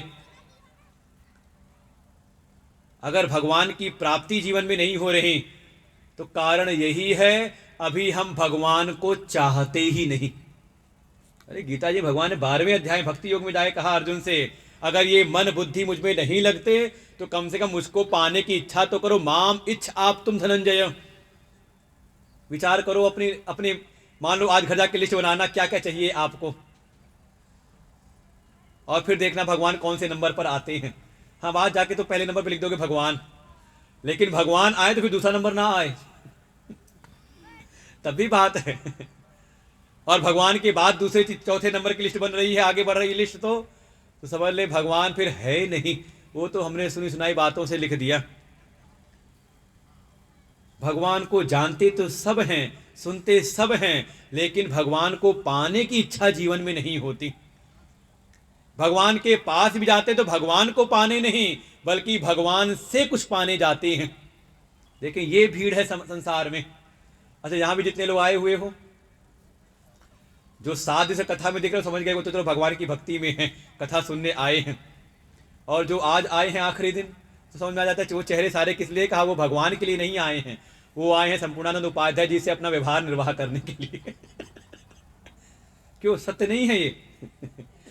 कहीं उपाध्याय जी नाराज ना हो जाए कि लोग कथा कराई थी, आए नहीं तुम, है कि नहीं? कि उन्होंने कहा था निमंत्रण पत्र में कि आखिरी दिन आना। भाई कथा का निमंत्रण दिया हुआ, 7 दिन का निमंत्रण दिया होगा ना, कि पहले दिन ये कथा होगी, दूसरे दिन ऐसी कथा होगी, तीसरे दिन ये कथा होगी, 7वें दिन भंडारा होगा। तो अपने चित्त को देखें, अभी भगवान को पाने की इच्छा ही भीतर नहीं है। संतों की कृपा है, अगर सत्संग में जाएं तो सत्संग में वास्तव में ये प्रेरणा उदित होती भीतर। सुशीला बार बार बताती तो मन में इच्छा हुई जाने की, और जब चलते हैं तो कुछ कदम चले, बुजुर्ग हैं तो थक से गए, कहीं आम का बगीचा मिला आराम करते हैं, भगवान ने अपनी योग माया को आज्ञा दी, अरे जल्दी जाके उनको जल्दी से ले आओ, नहीं तो कहीं वापस लौट जाए थक करके। थोड़ा सा उंघाई आई थी, वो हल्का सा आंखें बंद की, इतनी देर में योग माया ने उनको उठा करके द्वारिका के सामने एक आम के बगीचे में पहुंचा दिया। जैसी आंख खुली, खड़े हुए, अरे रास्ता किस रास्ते से जाऊं, एक से पूछा, अरे द्वारिका जाना है, कहाँ है द्वारिका? उसने देखा ऊपर से नीचे, द्वारिका के सामने खड़े होकर पूछते द्वारिका कहाँ है? अरे चले जाओ अंदर, यही द्वारिका है। अंदर गए तो पूछते कि द्वारिकाधीश कृष्ण से मिलना है, मेरे मित्र हैं। सब देखते, दशा देखते उनकी, फटी सिलटी दुपटी, पाए पान की नहीं सामा, ऐसी स्थिति देखी उनकी। कहा ये और द्वारिकाधीश के मित्र, लेकिन कोई बात नहीं कह रहे, तो कहा ये जितने महल दिखाई देना 16,108, इसमें किसी में चले जाओ, वहीं पे भगवान के दर्शन हो जाएंगे। समझे, भगवान की भगवत्ता भी सिद्ध है। 16,108 युवा हैं, तो कभी किसी पत्नी को यह लगा ही एहसास नहीं हुआ कि कन्हई मेरे साथ नहीं है। भगवान ने अपने उत्ते प्रतिबिंब प्रकट कर रखे हैं। प्रवेश करते हैं एक महल में, रुक्मिणी जी का महल है। जैसी द्वारपाल ने बताया, अरे एक मित्र आपके कोई आए हुए हैं, नाम सुदामा बता रहे हैं। सुदामा सुनते ही भगवान उठ पड़ते अपने सिंहासन से, पीताम्बर का होश नहीं, और जा करके सुदामा को अपने गले से लगाया, ला करके अपने पलंग पर विराजमान किया और स्वयं उनके चरणों में बैठ करके उनके चरण प्रक्षालन करते हैं। कुछ कंकड़ कुछ कांटे लगे उनको निकाल रहे हैं। नरोत्तम दास जी तो वर्णन ही कर दिया, पानी परात को हाथ छुयो नहीं, नैनन के जल से पग धोए। भगवान इतने प्रसन्न हुए। वास्तव में भगवान तो प्रतीक्षारत हैं, ये जीव कब मेरे पास आए। लेकिन ये संसार का जो प्राणी है, ये जीव है, ये संसार के विषयों को ही भोगते भोगते सुखी दुखी होता रहता है, लेकिन भगवान की ओर आता नहीं। और एक बार कोई उन्मुख हो जाए भगवान की ओर, चाहे आप कथा सुनो ध्रुव की, नगर के बाहर निकले, रास्ता बना दिया, देवर्षि नारद को भेज दिया, चाहे कथा सुने प्रहलाद की, जो भी निकला है भगवान के मार्ग में, भगवान उसकी रक्षा में तत्पर रहते हैं।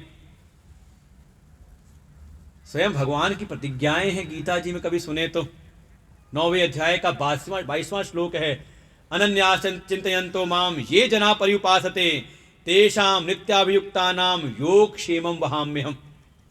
जो कोई भी मेरा अनन्य भाव से चिंतन करता है, अनन्य भाव से न अन्य, जिसके जीवन में भगवान के अतिरिक्त कोई और आश्रय हो ही न, केवल और केवल एकमात्र भगवान को ही जिसने स्वीकार किया हो, मेरे तो गिरधर गोपाल दूसरों न कोई, ऐसी भावना साथ जो भगवान का चिंतन करता है, मनन करता है, भजन करता है, भगवान कहते हैं उसके जीवन के योग और क्षेम का वहन मैं स्वयं करता हूं। कभी पढ़ा होगा LIC में नीचे लिखा रहता है योग क्षेमम वहाम्यहम्। LIC तब करेंगे जब प्रीमियम भरोगे तब। वास्तव में योग क्षेम का वहन भगवान करते हैं। योग जो अप्राप्त है उसकी प्राप्ति करा देता हूं, और जो क्षेम जो प्राप्त है उसकी रक्षा की जिम्मेदारी मैं स्वयं लेता हूं। और ये तो संतों के जीवन में दिखाई देता है, हम लोग अपने जीवन में अनुभव करते हैं कि भगवान के कार्य के लिए सब कुछ त्याग दिया और आते ही बहुत परिश्रम नहीं किया। तो लोग जिन सुविधाओं के लिए, जिन उपलब्धियों के लिए संसार के लोग बड़े प्रयत्न करते हैं, हम लोग कुछ नहीं करते। केवल एक काम है, भगवान का प्रचार प्रसार करना, भगवान की भक्ति करना, और परिणाम क्या है का जो हम चाहते हैं, वो एक किसी ने कहा मन के भीतर, हम जो चाहते सो करते हैं। तो सामने कहा लेकिन होता क्या है, कहा होता वो है जो वो चाहता है। राम कीन चाहे सोई होई, करई अन्यथा अस नहीं कोई। तो उपाय क्या है, संतों ने कहा तू वो कर जो वो चाहता है, जो भगवान चाहते हैं आप वो करिए। जो भी धर्म के विधान भगवान बताए, जो पारिवारिक कर्तव्य हैं, सामाजिक कर्तव्य हैं, आध्यात्मिक कर्तव्य, उनका आप पालन करें। परिणाम क्या होगा, लेकिन भगवान के बताए मार्ग के अनुसार, धर्म पूर्वक, मनमानी वाला नहीं। इस सत्संग के ज्ञान के द्वारा जो आपको सदुपदेश प्राप्त हो, उसके आधार पर जब आप करते हो तो जीवन में वो घटित होता है जो आप चाहते हो, लेकिन करना पड़ेगा वो जो भगवान चाहते हैं। वही भगवान के उपदेश हैं। इधर सुदामा गए भगवान से मिलने की, भगवान ने बड़ा स्वागत किया, बड़ी सेवा की, और जब चलते हैं तो कुछ देते नहीं। सुदामा ने मन में विचार किया, देखो भगवान कितने करुणा करने वाले हैं, चलते समय मुझको कुछ दिया नहीं, कहीं ऐसा ना हो कुछ धन पा करके मैं भगवान को भूल ना जाऊं। क्योंकि जीव का मन है संसार में कुछ मिल जाए तो। भगवान ने यहां भी, राम कथा में भी, सुग्रीवहि सुधि मोरि बिसारी, पावा राजकोषपुर नारी। जब ये सब चीजें मिल जाती हैं तो जीव सबसे पहले भगवान को ही भूलता है। लेकिन जैसे ही अपने गांव पहुंचे, नगर पहुंचे, देखा जैसा द्वारिका का वैभव है वैसा वहां पे हो गया। सारी झोपड़ियां हट गईं, सब जगह वो महल ही महल दिखाई देते हैं। देखो यही कहा सुदामा जी ने, देखो जो देते हैं तो बताते भी नहीं कि क्या दे रहे हैं, अपना सर्वस्व दे दिया। लेकिन जब जाए जीव तो क्या लेके जाए, तो 4 मुट्ठी चूड़ा लेकर के गए हैं। 4 मुट्ठी चूड़ा मतलब वही भीतर अंतःकरण, अपना मन बुद्धि हृदय अपना चित्त लेकर के भगवान के पास जाएं, अहंकार लेकर के नहीं, तब सर्वस्व की प्राप्ति होती है। भगवान एक समय कुरुक्षेत्र गए, सूर्य ग्रहण लगा था, वहीं पे सारे ब्रजवासी आते हैं, सबसे भगवान का पुनर्मिलन होता है। श्रीबादरायणी उवाच कृत्यादयित्वदं कृष्ण स रामो यदुभिवृतः भू अवतार यद्भारं दविष्ठं जनयन् कलिम् एवं विवसितो राजन् सत्सङ्कल्प ईश्वर शापव्याजेन विप्राणां संजहरे स कुलं विभु। और एक समय भगवान ने विचार किया कि महाभारत का युद्ध अन्यान और युद्धों को माध्यम बना करके पृथ्वी पे जितने भी दुष्ट थे, अधर्मी थे, उन सबका संहार तो कर दिया, लेकिन ये जो मेरे यदुवंश के लोग हैं, इनको मेरा बल प्राप्त है, ये पृथ्वी पर अजेय हैं, इसलिए इनके मन के भीतर भी धीरे धीरे अधर्म की ओर ही गति इनकी भी हो रही है।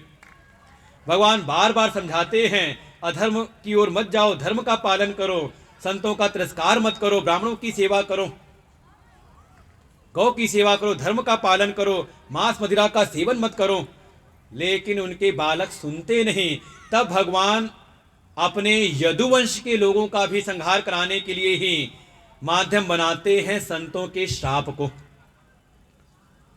कथा उपसंहार की ओर है, जहां से शुरू हुई थी समझ ले वहीं पे भागवत शुरू हुई थी कथा, जब एक ऋषि की परीक्षा ली थी राजा परीक्षित ने। अब वहीं पे पुनः आ रही है। ये भगवान के यदुवंश के बालक ही एक समय खेलते खेलते पहुंच गए पिंडारक क्षेत्र में, जहां पे बहुत सारे संत मुनि ऋषि आए हुए हैं। विश्वामित्र असितः कण्वो दुर्वासा भिवंगिराः कश्यपो वामदेवो अत्रि वसिष्ठो नारद आदयः। ऐसे एक से बढ़कर एक श्रेष्ठ संत नारद आदि वहां पर ऋषि मुनि हैं। ये सारे बालक उन्हीं के पास पहुंच गए उनकी परीक्षा लेने के लिए। अपने बीच ही सांब को एक गर्भवती स्त्री का रूप बनाया और पहुंच गए उनकी परीक्षा लेने के लिए। भीतर तो विनम्रता है नहीं, लेकिन ऊपर से विनम्रता प्रकट की, प्रणाम किया और कहा ये गर्भवती स्त्री है, जानना चाहती कि इसके गर्भ से पुत्र का जन्म होगा कि कन्या का जन्म होगा। वो सारे ऋषियों ने देखा, चलो कोई अनभिज्ञ कोई अनजान व्यक्ति होता ऐसी बात करे तो कोई बात नहीं, लेकिन भगवान के वंश के बालक, जहां हम जब भी जाते हैं स्वयं भगवान उठ करके हमारा सम्मान करते हैं, और भगवान के ही वंश के ये बालक देखो हम सब संतों की परीक्षा लेने के लिए आए हुए हैं। वास्तव में भगवान की और संत की परीक्षा कोई ले नहीं सकता। जब कोई भी चाहे संत की या भगवान की परीक्षा लेने जाता है तो जीवन में संकट उसके ही आते हैं। चाहे भागवत जी को समझ लो, चाहे शिव पुराण में या मानस में कोई गई थी देवी भगवान की परीक्षा लेने के लिए, और जीवन में तत्काल ही परिवर्तन सारा हो जाता है। संतों ने, ऋषियों ने श्राप दिया, जाओ इसके गर्भ से ना कन्या होगी ना पुत्र होगा, बल्कि एक मूसल निकलेगा जो सारे यदुकुल के नाश का कारण बनेगा। और ये सब डर के भागे, वहां से कपड़ा हटाया, पेट के पास से देखा अंदर मूसल निकला। जा करके राजा उग्रसेन के सामने प्रस्तुत किया। उग्रसेन ने कहा चिंता ना करो, एक सेवक को बुलाया और उसको चूरा चूरा करके फेंकवा दिया समुद्र में। एक बड़ा टुकड़ा रह गया था आखिरी में नुकीला सा, वो भी समुद्र में फेंका।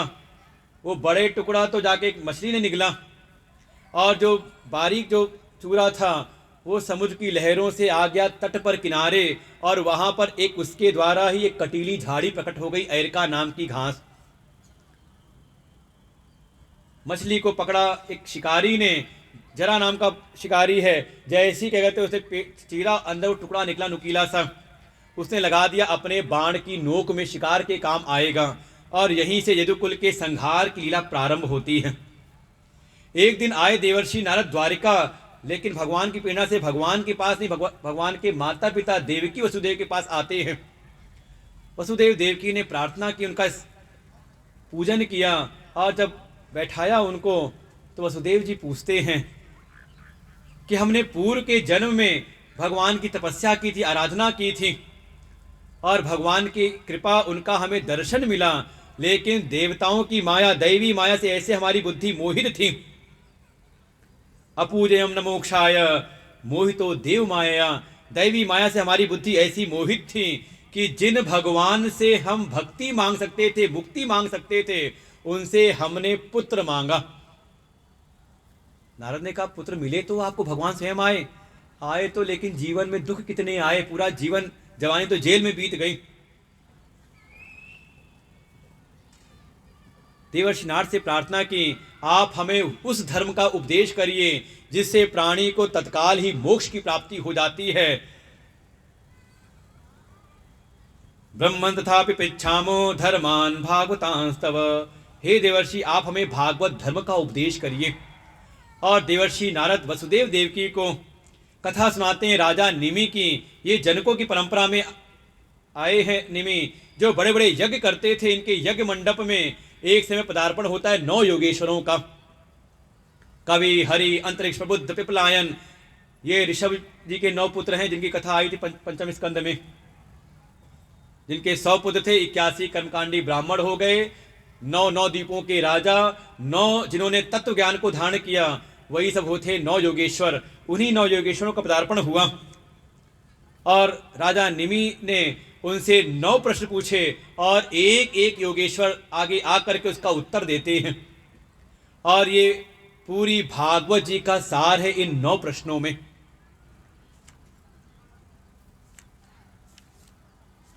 सारा ये वृत्तांत सुन करके, इस ज्ञान को सुन करके, एतत् श्रुत्वा महाभागो वसुदेवो अति विस्मितः देवकी च महाभागा जहतु मोहमात्मनः। और इस सारे प्रसंग को सुन करके ये जो वसुदेव और देवकी हैं, इनके भीतर का जो मोह था वो मोह नष्ट हुआ और इनको भी जीवन मुक्ति, इनका भी जीवन मुक्त हो जाता है। समझे, भगवान के माता पिता हैं, उन्होंने भी जब भगवान की कथा का, उनके ज्ञान का श्रवण किया, तब उनकी मुक्ति हुई। भगवान के दर्शन का फल अलग है, उनकी सेवा का फल अलग है। भगवान के दर्शन का, किसी संत के दर्शन का फल है हमारे पापों का क्षय होता है। भगवान की और संतों की सेवा का फल हमें पुण्य की प्राप्ति होती है, उपलब्धियां प्राप्त होती है पुण्यों के फल से। लेकिन परम कल्याण तब है जब हमें उनकी कृपा से ज्ञान की प्राप्ति हो। एक समय उद्धव जी ने देखा इधर सारे द्वारिका में अपशकुन होने लगे। भगवान ने सबसे कहा अगर अपशकुन हो तो तीर्थ में जाकर के वास करना चाहिए। सबको लेकर के आगे प्रभास क्षेत्र में। लेकिन यहाँ भी जो भगवान के यदुवंशी हैं, वंश के जो लोग हैं, वो भगवान की बातों पर ध्यान देते नहीं। भगवान मना करते हैं, उसके बाद भी आकर के वहीं पर कभी वो मदिरा पीते हैं, जुआ खेलते हैं और जुआ खेलते खेलते आपस में विवाद होता है। इधर भगवान एकांत बैठे, आ गए उद्धव जी उनके पास में। जान के भगवान अपनी लीला को स्मरण करके अब अपने गोलोक धाम को जाने वाले हैं। उद्धव जी ने आकर के अपनी व्याकुलता व्यक्त की कि आपके जाने के पर हमारा क्या होगा, हम किसका आश्रय लेंगे। जो भी अपना कल्याण चाहेगा उसका कल्याण कैसे होगा। भगवान कहते हैं, उद्धव जी को उपदेश किया कि जो भी विवेकी होगा, जो भी अपना कल्याण करना चाहेगा, उसको साधन संसार में मिल ही जाएंगे। जो भी विवेकी होगा उसको ज्ञान की प्राप्ति कहीं ना कहीं से हो ही जाएगी। और इस प्रसंग में कथा सुनाई। भगवान का एक अवतार हुआ दत्तात्रेय अवतार। अत्रि अनुसुईया के माध्यम से उनसे भेंट होती यदु जी की, और यदु ने उनसे प्रश्न पूछे और दत्तात्रेय ने अपने 24 गुरुओं का वर्णन किया। अब इसका मतलब 24 गुरु होने चाहिए। 24 गुरु का मतलब उन्होंने प्रकृति के हर एक विषय से उन्होंने ज्ञान की शिक्षा प्राप्त कर ली। अर्थात जिसका विवेक जगा हुआ है, जो जिज्ञासु है, जो जानना चाहता है, उसको ज्ञान की प्राप्ति कहीं ना कहीं से हो ही जाती है। और ज्ञान की प्राप्ति नहीं हो रही तो कहीं ना कहीं जिज्ञासा का अभाव है। 24 गुरुओं का वर्णन सुनाया उनको, किससे किससे क्या क्या सीखा। और चलते चलते कहते हैं कि देखो मैंने अभी 25वां गुरु बनाया। देहो गुरुर्मम विरक्ति विवेक हेतु, ये मेरा शरीर ही मेरा 25वां गुरु है। क्या सीखा इससे? कहा ये विवेक और वैराग्य को जगाता है। कैसे? कहा जीवन पर्यंत हम इस शरीर का लालन पालन करते हैं, इसका पोषण करते हैं, इसका ध्यान रखते हैं। लेकिन ये ध्यान, जिसका इतना ध्यान रखा, ये ध्यान रखा हुआ अपना शरीर ही मौके पर साथ नहीं देता। आपका दे रहा हो तो बढ़िया, भगवान की कृपा है कि दे रहा है। कभी पूछा आपसे कि बुखार आ जाऊं, मन में हुआ कभी कभी कहीं पे दर्द, कहीं कहीं दर्द का, ये अपना ही शरीर कभी साथ नहीं देता, तो आप अन्यान शरीर जो है उस पर क्यों इतनी दृष्टि गड़ाए, आशा अपेक्षा बनाए हुए हो। इसलिए ये विवेक उत्पन्न करता है और वैराग्य उत्पन्न करता है। ऐसा उपदेश किया उनको। एक समय संत कुमारों के मन में एक संदेह उत्पन्न हुआ ये मन विषयों में जाता है या बाहर के विषय मन में आते हैं? क्या होता है? अब समझ लो, सनत कुमार निर्णय नहीं कर पाए, गए ब्रह्मा जी के पास, ब्रह्मा जी निर्णय नहीं कर पाए। तब ब्रह्मा जी के ही आवाहन पर भगवान ने अवतार लिया, हंस अवतार। ये सारे अवतारों की कथा होती है। अनुष्ठान में अवतारों का नाम लेना अनिवार्य रहता है, अवतार रह गया। हंस अवतार लेकर के भगवान ने निर्णय कराया कि ये मन और विषय दोनों ही एक दूसरे के सापेक्ष हैं, अर्थात दोनों ही मिथ्या हैं। दोनों का जो अधिष्ठान है, अपना स्वरूप, वही सत्य है। और ये सारा उपदेश भगवान ने सुनाया उद्धव जी को, और उपदेश दे करके उनको आज्ञा दी, गच्छोद्धव मयापदिष्टो बद्र्याख्य ममाश्रमम। चले जाइए बद्री विशाल धाम में, आपके ऊपर यदुवंश का कोई श्राप प्रभाव नहीं डालेगा। वास्तव में जो ज्ञान की प्राप्ति कर ले, उसके ऊपर कोई भी श्राप प्रभावी नहीं होते। इधर सारे यदुवंशियों में आपस में तकरार हुई, लड़ते झगड़ते हैं, कुछ शस्त्र है नहीं, उखाड़ी वही कटीली झाड़ियाँ, एरिका नाम की जो घास थी, एक दूसरे को प्रहार करके सबके सब मरते हैं। एक जो बहेलिया था, जिसने वो नुकीला टुकड़ा था, वो निकला था शिकार करने के लिए। देखा, उसको लगा कि भगवान बैठे वटवृक्ष के नीचे, एक पैर पे दूसरा पैर रख करके। भगवान के चरण इतने कोमल हैं, दूर से उसको लगा जैसे किसी हिरन का मुख है, और वही बाण निकाल करके संधान करता है, जा करके भगवान के पैरों में लगा। पास में जाकर जब देखा, बड़ा भयभीत हुआ। भगवान ने कहा, डरो मत, ये मेरे ही संकल्प से सारे कार्य हुए हैं। कभी मैंने पेड़ की ओट लेकर के बाण चलाया था, आज वही मेरे साथ हुआ है, इसलिए तुम चिंता ना करो। और भगवान अपनी लीला का स्मरण करके अपने गोलोक धाम को पधारते हैं। बलराम जी इसके पूर्व ही अपने शेष रूप में चले गए, और जैसे ही भगवान अपने सुधाम को गए, इस पृथ्वी लोक पर कलयुग का प्रवेश होता है। सुधाम अनुगते कृष्णे यदुवंश विभूषणे कसवंशो भवत् पृथिव्याम एता तक्ष्वमे मुने। और सुखदेव जी बताते हैं, आगे इसी कलयुग में ही एक समय भगवान का अवतार होगा, बुद्धावतार। और जब कलयुग अपने अंतिम चरण में होगा, तब यहाँ पर अवतार होगा, स्वयं भगवान आएंगे। संभल ग्राम से मुख्यस्य ब्राह्मणस्य महात्मना भवने विष्णु स कल्की प्रादुर्भविष्यति। संभल ग्राम में विष्णु ब्राह्मण के यहाँ पर कल्की अवतार होगा। और फिर महामुनि सुखदेव जी ने राजा परीक्षित को अंतिम उपदेश दिया। राजन त्वंतु राजन मरिष्येति पशु बुद्धिम इमाम जहि न चाहता प्रागभूतोद्य देवत्यम न नंक्षति। अहम ब्रह्म परम धाम ब्रह्माहम परमं पदम एवं समीक्षणात्मानम आत्मन्याधाय निष्कले। कि हे परीक्षित, ये जो तुम्हारे भीतर ऐसी बुद्धि बनी हुई है कि मैं मर जाऊंगा, ये वास्तव में पशुत्व वाली बुद्धि है, पशुओं वाली बुद्धि है। आप इसका त्याग कर दीजिए, आप अपने स्वरूप का विचार करिए। आप वो चैतन्य आत्मा हैं जो साक्षात ब्रह्म स्वरूप है, जिसका ना जन्म है और ना ही उसकी मृत्यु है। और ऐसा विचार करके राजा परीक्षित को मोक्ष की प्राप्ति होती है, जीवन मुक्त हो जाते हैं। उनकी अपने देह गेह से सारी ममता आसक्ति दूर हुई। और फिर सुखदेव जी की स्तुति करते हैं कि हे सुखदेव जी, आपकी कृपा से मुझको ये ज्ञान की प्राप्ति हुई, मेरा सारा अज्ञान, मोह अज्ञान मिट गया, अज्ञानम च निरस्तम में, और मुझको अपने स्वरूप की अनुभूति हो गई। अब मुझे तक्षक का कोई भय नहीं। तक्षक काटेगा, देह का नाश होगा, लेकिन मेरा नाश नहीं है, क्योंकि मैं वो अजर अमर आत्मा हूँ। मुझे उसकी अनुभूति हो गई है। 7वां दिन है, इधर सुखदेव जी चले जाते हैं आत्मा राम हो करके। 7वां दिन है, जन्मेजय ने सारी सुरक्षा कड़ी कर रखी है, लेकिन ब्राह्मणों के साथ में ही पुष्प छुप करके आता है तक्षक, और आ करके अपने असली रूप में आया पास में, और राजा परीक्षित को डंस मारता है। राजा परीक्षित का देह नष्ट होता है, लेकिन राजा परीक्षित की मृत्यु नहीं होती, उनका मोक्ष हो जाता है। प्रतिशोध की भावना से जन्मेजय ने यज्ञ, सर्प यज्ञ किया। आ गए आस्तिक मुनि, उन्होंने यज्ञ को बंद करवाया। और फिर उनके चित्त में जो द्वेष था, व्यास जी ने उनको आज्ञा दी, जाके आप कथा का श्रवण करिए, क्योंकि चित्त में जो भी व्यथा है उसका शमन केवल और केवल कथा के द्वारा ही हो सकता है। एक समय मार्कंडेय ऋषि को भगवान ने अपनी माया का दर्शन कराया, उसका भी वर्णन किया सूत जी ने। कस्मै ये निभासितो यमतुलो ज्ञान प्रदीप पुरा तदरूपेण च नारदाय मुनये कृष्णाय तदरूपिणा योगीन्द्राय तदात्मनाथ भगवद्राताय कारुण्य तत्शुद्धं विमलं विशोकमृतं सत्यं परम धीमहि सत्यं परम धीमहि। और सूजी शौनक आदि ऋषियों को कहते हैं यही भागवत जी का परम प्रतिपाद्य है।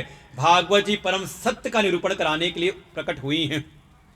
भगवान की जो भी कथाएं हैं, लीलाएं हैं, प्रारंभ से लेकर के समापन पर्यंत, ये सब केवल इसीलिए हैं कि सुनने वाले के चित्त में संसार के विषयों से वैराग्य उत्पन्न हो और वो परम सत्य की खोज करे।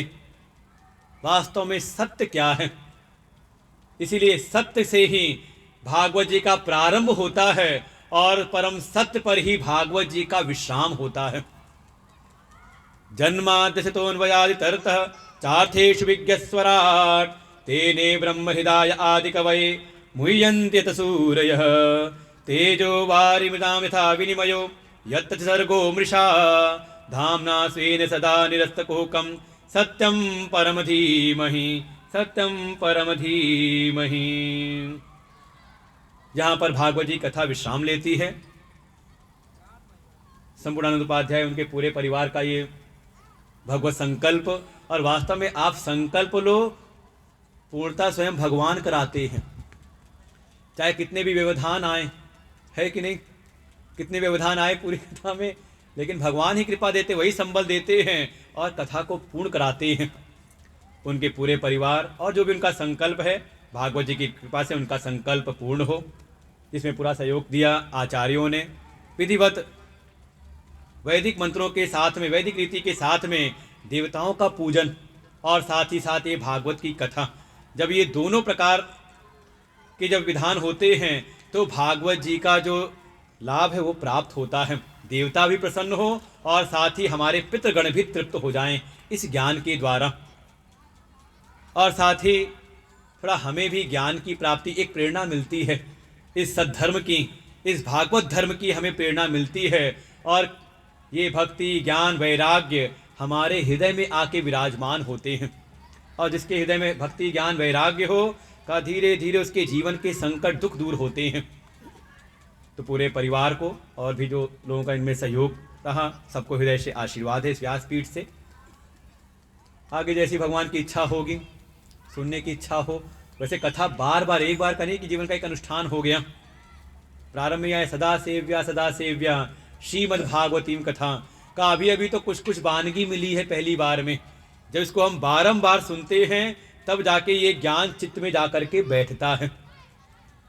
तो आगे जब भगवान की कृपा होगी, उनकी प्रेरणा से जब भी ऐसा आयोजन हो, फिर कथा हम श्रवण करेंगे। आज यहीं पर कथा को विश्राम लेते हैं।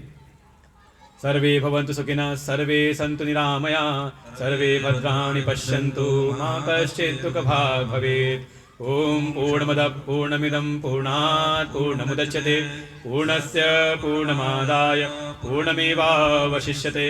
ओम शांति शांति शांति। हरि ओम। श्री गुरुभ्यो नमः। हरि ओम।